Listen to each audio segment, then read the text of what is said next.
जय माता the students, मैं आज आपको कक्षा 12 के अंदर अकाउंट में नामा के मूल तत्व जिसके अंदर चैप्टर नंबर 4 साझेदारी का पुनर्गठन उसके बारे में आज मैं आपको समझाऊंगा। पिछले हमने जो लेक्चर 2 लिए थे उस लेक्चर के अंदर हमने साझेदार ने जो लाभ किया है वो और साझेदार ने जो त्याग किया है वो उसके बारे में मैंने आपको सब बात सिखाई थी, सूत्र सिखाए थे और कैसे उसको हल करना है वो भी सिखाया गया था। आज मैं आपको एक नया टॉपिक सिखाऊंगा। जो ये टॉपिक परीक्षा के अंदर चैप्टर नंबर 5 साझेदारी के अंदर जो नया साझेदारी का प्रवेश होता है वो और चैप्टर नंबर 6 साझेदारी की निवृत्ति या मृत्यु, उसके अंदर ये टॉपिक आवश्यक है, पूछे ही जाते आते ही, इसलिए हमको इसकी तैयारी करनी। तो बच्चों यहाँ पर लिखा है साझेदार के बीच अनामत और एकत्रित लाभ का वितरण। अनामत और एकत्रित लाभ का वितरण। अनामत का मतलब क्या होता है? तो जो साझेदार पेढ़ी में व्यवसाय करते हैं, यानी जो साझेदार पेढ़ी चलाते हैं, उस पेढ़ी के अंदर हर साल थोड़ी थोड़ी रकम अलग रखी जाती है। भविष्य के अंदर कोई खर्च आ जाए या कोई आकस्मिक नुकसान हो जाए तो उसको भरपाई करने के लिए, उसको व्यवसाय को चलाने के लिए जो लाभ में से अलग रकम रखी जाती है उसको कहते हैं अनामत भंडोल या अनामत फंड, जिसका कोई भी हेतु के लिए हम उपयोग कर सकते हैं। ऐसे ही एकत्रित लाभ यानी जो लाभ कमाते हैं उसकी बात करते हैं तो वो भी एक प्रकार का रिजर्व है।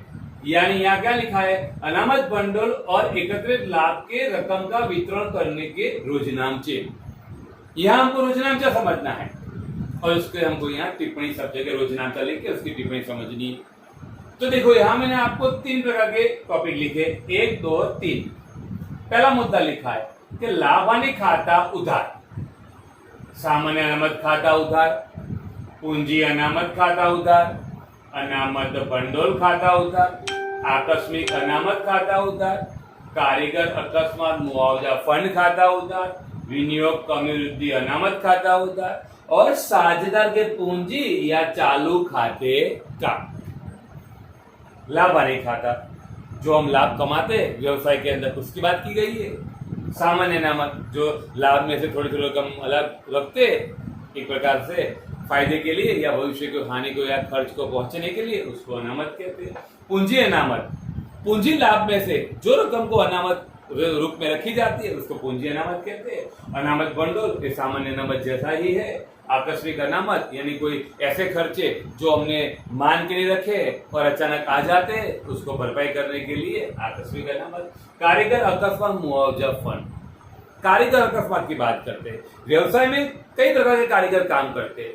वो कारीगर को काम करते वक्त कोई अकस्मात हो जाए, कोई उनको हानि हो जाए, कोई नुकसान हो जाए तो उसकी भरपाई करनी पड़ती है, वो व्यवसाय के मालिक की जिम्मेदारी बनती है।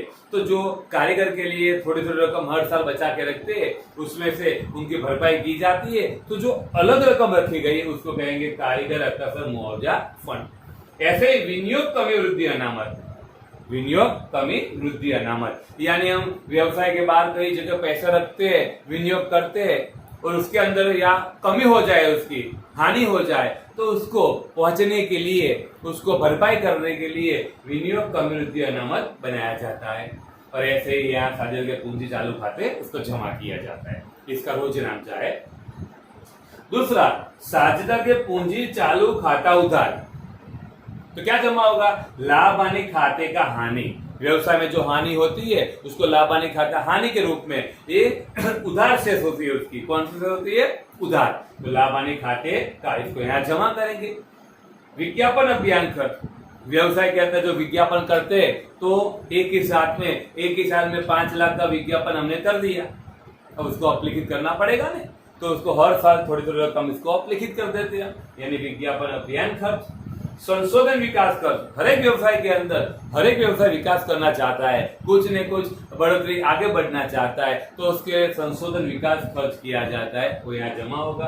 और अपलिखित नहीं किए गए अन्य महसूली खर्च, वो भी यहाँ क्या होगा? जमा।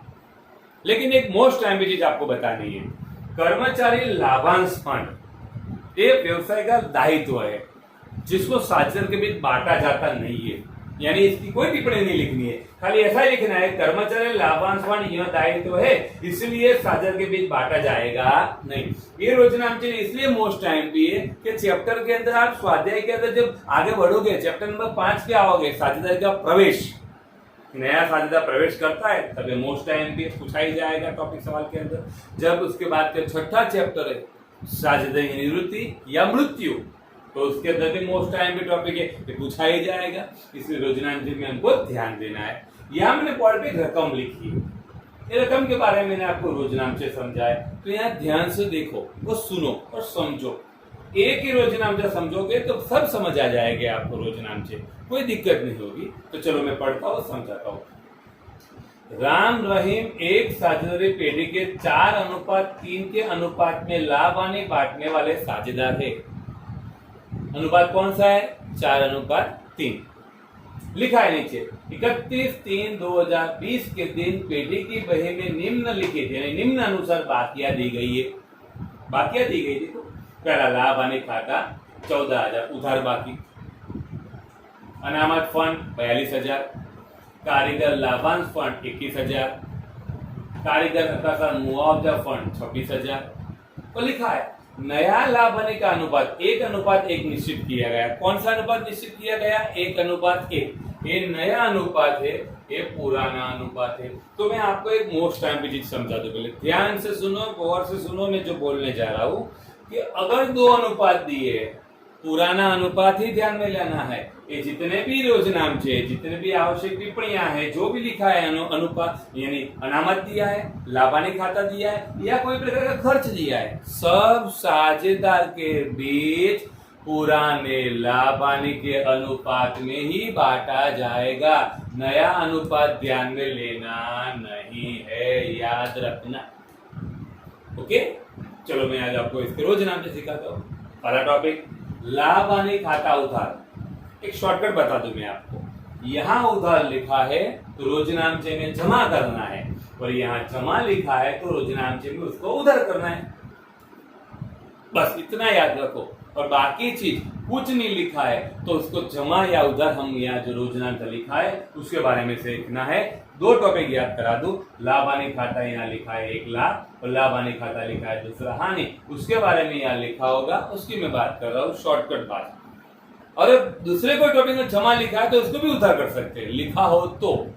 यहाँ लाभ हानि खाता उधार बाकी 14,000 उधार लिखा है तो उसको जमा करेंगे रोजनामचे में, तो टिप्पणी लिखेंगे, रोजनामचे लिखेंगे। क्या लिखेंगे पहले कि साझेदार राम के पूंजी खाता उधार, साझेदार रहीम के पूंजी खाता उधार, लाभ हानि खाते का उधार लिखा है लाभ हानि खाता, तो जमा कर देंगे, और उसके बीच रकम को कैसे बांटेंगे वो मैं सिखाता हूं आपको। चलो, तो पहले बात करते हैं, कितनी रकम दी है? 14,000। तो 14,000 की रकम दोनों के बीच बांटनी है। एक ही मुद्दा समझ लो तो सब में कितनी समझ आ जाएगी। चलो, तो राम के बीच बांटेंगे तो राम का अनुपात कितना लिखा है? 4, तो राम का अनुपात 4, रहीम का अनुपात 3, तो रहीम का अनुपात 3। जैसे मैंने लाभ त्याग में सिखाया था, 4 और 3 7 तो बटे में 7, 4 और 3 7 तो बटे में 7, तो इसका आएगा 8,000 और इसका आएगा 6,000। ये बांट लिया मैंने, कुछ नहीं किया मैंने। 14,000 को 4/7, 14,000 को 3/7, खाता पृष्ठ के कॉलम को मैंने अनुपात में उपयोग में ले लिया है, तो गिनते में थोड़ी सरलता रहेगी, आपको कैसे भी उपयोग कर सकोगे। तो 14,000 का 8,000 और 6,000 मैंने बांट लिया। यानी पहला रोजनाम का साझेदार राम के पूंजी खाता या चालू खाता उधार, रहीम का पूंजी खाता या चालू खाता उधार, लाभ हानि खाते का। ओके, दूसरा टॉपिक अनामत फंड। सेम टू सेम इसकी रोजनाम, जब अनामत फंड अलग चीज है। देखो लिखा है अनामत फंड खाता यानी भंडोल यानी फंड, एक ही नाम में दोनों का। अनामत फंड खाता होता साझेदार के पूंजी चालू खाते का। तो देखो अनामत भंडोल या फंड खाता होता कितना? 42,000। साझेदार राम के पूंजी खाते का, साझेदार रहीम के पूंजी खाते का, तो 42,000 गुना 4/7 यानी 24,000। 42,000 गुणा 3/7 यानी 18,000। इसका विलोचनांश हो गया। एक बार मैंने आपको गिनती सिखा दी, उसकी गिनती सेम टू सेम हमको यहाँ करनी है। 42,000 गुणा 4/7, 42,000 गुणा 3/7 कहाँ से लाए? तो यहाँ हमको लिखा है, देखो 4 4 3 7, 4 3 7 हो गया। नया अनुपात ध्यान में लेंगे नहीं, गौर से सुनना, पुराना अनुपात ही आएगा। तीसरा, कारीगर लाभांश फंड बाद में लेते। कारीगर अकस्मात मुआवजा फंड 26,000 दिया है और यहाँ नीचे लिखा है, देखो निश्चित किया, कारीगर अकस्मात मुआवजा अनामत 5,000 दिया है जिसका दावा चुकाना बाकी है। यानी एक कर्मचारी को किसी को कोई नुकसान हो गया, कोई इंजर्ड हो गया, तो उसको हमको 5,000 चुकाने हैं। तो हम क्या करेंगे, ये 26,000 में से 5,000 घटाएंगे और बचे 21,000, उसकी टिप्पणी करेंगे। याद रखना, पूरा सवाल पढ़ना है, बाद में उसको लिखना है। यानी 26,000 में से जो दावा है अकस्मात का, कारीगर अकस्मात मुआवजा फंड 26,000 और कारीगर अकस्मात मुआवजा अनामत 5,000 का दावा चुकाना है। तो 26 में से 5 गया 21,000, तो बांटेंगे। देखो लिखा, कारीगर अकस्मात मुआवजा फंड का था उधार, साझेदार के पूंजी चालू खाते का। तो कारीगर का मुआवजा फंड खाता उधर 21,000, साझेदार राम के पूंजी खाते का, साझेदार रहीम के पूंजी खाते का। तो 21,000 गुणा 4/7 यानी 12,000, 21,000 गुणा 3/7 यानी 9,000 हो गया। अब टॉपिक लास्ट, कारीगर लाभांश फंड। तो लिखा है, देखो कारीगर लाभांश फंड यह दायित्व है, इसलिए साझेदारों के बीच बांटा जाएगा नहीं। यही चीज हमको यहाँ लिखनी है और यहाँ डैश कर देना है, 2 लाइन रकम लिखनी नहीं है और बाद में सबका जोड़ करना है 77,000। यहाँ लिखेंगे कुल योग यानी कुल लिखेंगे रकम। बच्चों ये टॉपिक आपको 5वें 6ठे चैप्टर में काम आएंगे, मोस्ट टाइम पे आवश्यक है। इसको पूरा ध्यान में लेना है, समझना है। आपके लिए हिंदी के लेक्चर बनाए गए हिंदी मीडियम के अंदर, तो आपको तैयारी करनी है। और आप जैसे जितने भी बच्चे हो, आपको जो मैसेज मिले या ये आपको टॉपिक मिले, लेक्चर मिले, तो आप दूसरे अपने दोस्तों को भी सेंड करो, फॉरवर्ड करो, शेयर करो। तो जितने बच्चों को मिलेगा वो बच्चे घर बैठे ही समझ पाएंगे। तो ये टॉपिक अगले लेक्चर में आपको नया मैं टॉपिक सिखाऊंगा। अब मेरी सिद्धि ग्रुप ट्यूशन की ओर से ये लेक्चर रखे गए हैं, तो आपको इस चैनल को यूट्यूब पर सर्च करना है और इसको सब्सक्राइब करना है, जिससे आपको घर बैठे वीडियो प्राप्त हो सके। जय माता जी।